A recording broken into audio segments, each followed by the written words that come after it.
Uyingizda topiladigan atigi 4 tagina mahsulotdan shunaqangi yumshoq va judayam balangina bo'lib chiqadigan, mehmonlarga tayyorlasangiz ham sizni umuman uyaltirib qo'ymaydigan, choylar bilan zo'r ketadigan pirog retseptini o'rgatib qo'yaman. Birinchi bo'lib uyda qolib ketgan qatiq ustidan soda solib, birozga qoldiramiz. Ungacha 4 ta tuxum bilan shakari yaxshilab vechikda aralashtirib, qatiqli massani, keyin ustidan yog', un, razrahli solib, yaxshilab aralashtirib, 2 bo'lakka bo'lib olamiz. Ikkita bir xil bo'lak bo'lishi kerak.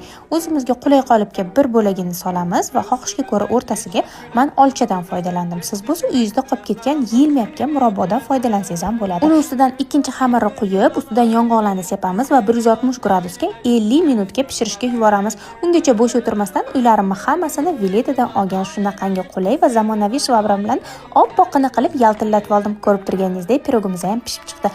Albatta siz ham tayyorlab ko'ring. Retseptni opisaniyada yozib qoldiraman.